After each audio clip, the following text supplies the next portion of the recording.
салом дӯстон, дастаи Истиқлоли Тоҷикистон дар бозиҳои Лигаи Чемпионон боз мағлуб шуд. Ин аллакай шикасти сеюми паёпайи қаҳрамони кишвар дар бонустарин мусобиқаи бошгоҳии Осиё мебошад.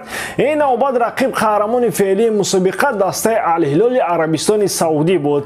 Голи ягонаи бозӣ дар дақиқаи 51 аз ҷониби Ал-Фараҷ зада шуд. Мавқеи танги Истиқлол дар гурӯҳ боз тангтар шуду имконияти баромаданаш аз гурӯҳ боз ториктар. Бозии навбати рӯзи 19 апрел боз бо Ал-Ҳилол хоҳад буд. Баъд аз 3 даври рақобатҳои гурӯҳӣ, тими Истиқлол дар гурӯҳ зинаи охирон дошта ягон имтиёзро касб накардааст. Хулас, ягон гапи нав нест. Шикасти Истиқлол дар ин мусобиқа имсол ба ҳолати муқаррарӣ табдил ёфтааст. Дӯстон, дар ин рӯзҳои истироҳатӣ моро тоб рақобатҳо интизор аст ва ҳамчунин полуфинали Кубоки Англия ки дар он ҷо Манчестер Сити бо Ливерпул во мехӯранд. Ҳар дуи дастаҳо арзандаи финал мебошанд, аммо ғолибшаванда танҳо як даста аст. Дар Испания Севилья Реал Мадридро пешвоз мегирад. Дастаи шоҳона баъди баромадан ба нимфинали Лигаи Чемпионҳо ҳамаи корро мекунад ки қаҳрамониро дар Ла Лига зудтар хотима бахшад. Лекин дар Серия А барои қаҳрамон шудан рақобат то охирҳои давр меравад. Наполи дар майдони худ Ромаро пешвоз мегирад. Дастаи Мауриньо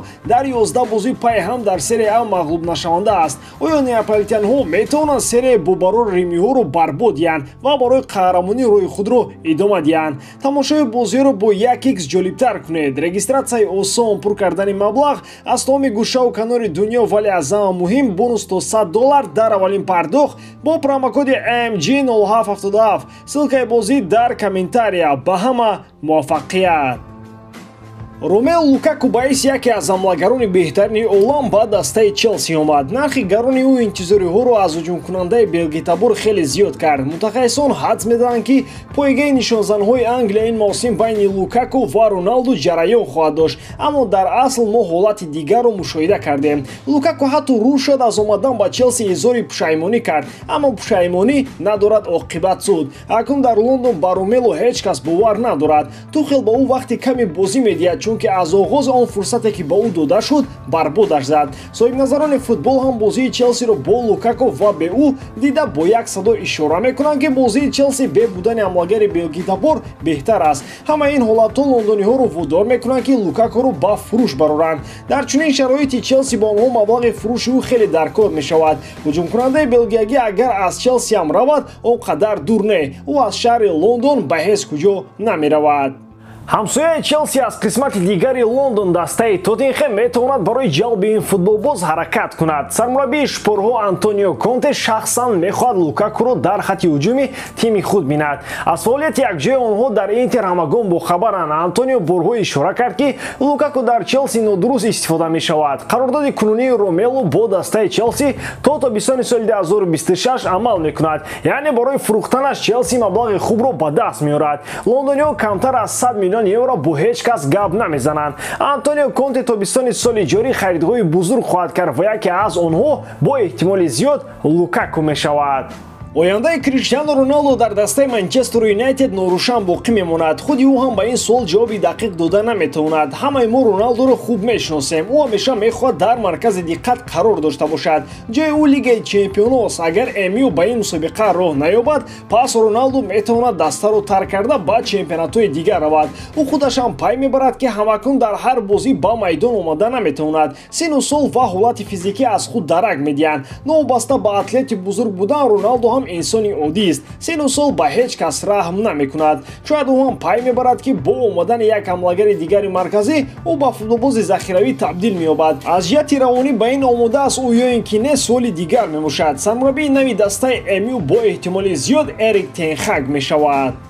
гуфта мешавад ки мутахассиси нидерландӣ аз бозии Криштиану хушнуд нест ва аммо агар Тенхаг биёяду Роналдо ба ягон ҷо наравад, аз ин мушкилиҳои дигар метавонад сар занад. ин ҷо гап сари авторитет меравад ки албатта Роналдо онро аз сармураббӣ бештар дорад.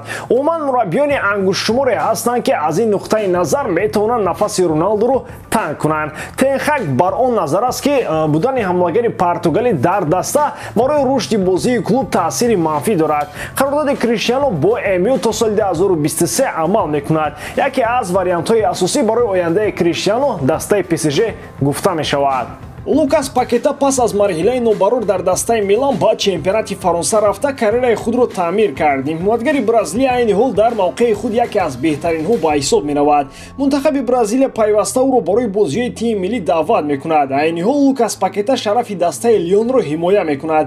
Ӯ худро дар чемпионати Фаронса чун моҳӣ дар об эҳсос мекунад. Бозиҳояш дар сатҳи олӣ ҳастанд, лек дастҳои пайдо мешаванд ки хоҳиши ҷудо кардани Пакета ва Лигаи Яки Фаронсаро доранд. Инҳо клубҳои кишвари Англия мебошанд. Дар байни онҳо исми ду даста намоён ба чашм мерасанд. Гап сари Арсенал ва Ньюкасл меравад. Ҳимоятгари 24-сола зид нест ки қувваи худро дар Премер-лигаи Англия бисанҷад.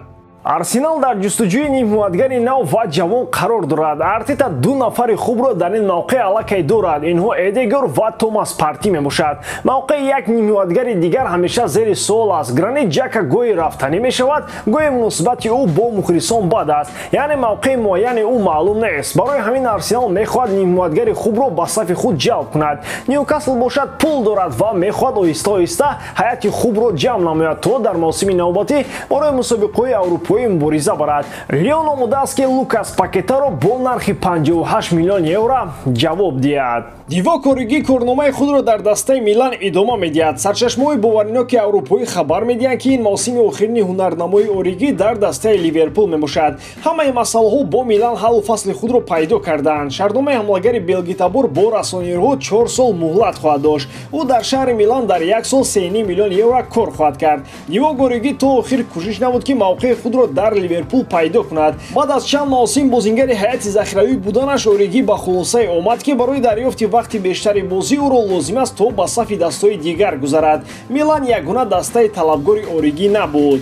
Ғайр аз итолиёиҳо ҳамчунин Ньюкасл, Кристал Пэлас ва Байер Ливеркузен ба ин футболбоз пешниҳоди ҳамкорӣ карданд. Тибқи хабарҳо, Ориги аз ҳамаи онҳо даст кашид ва пешниҳоди барои худаш мувофиқро мунтазир гашт. Дар ниҳояти кор проекте ки Малдини ва Газидис ба ҳамлагари белгиягӣ пешниҳод карданд, писандаш омад ва ӯ пешниҳоди расонирҳоро қабул кард. Хати ҳуҷуми Милан ба ҷавоншавӣ ниёз дорад. Айни ҳол он ҷо дар маркази хати ҳамла ду бозингари солхӯрда Ибрагимович ва Жиру бозӣ мекунанд. Гуфта мешавад ки тандеми Рафаэл Ляо ва Ориги метавонад яке аз ҷуфтҳои беҳтарин дар Италия бигардад. ба ҳамин тавон дӯстон, бори дорам ки эҷодкории ман ба шумо писанд меояд. Лайк, комментария ва дар канал обуна шуданро аз ёд набароред. Бо шумо мисли ҳар вақта Муҳаммад Гаиров. Хай бародарон, дар паноҳи Аллоҳ.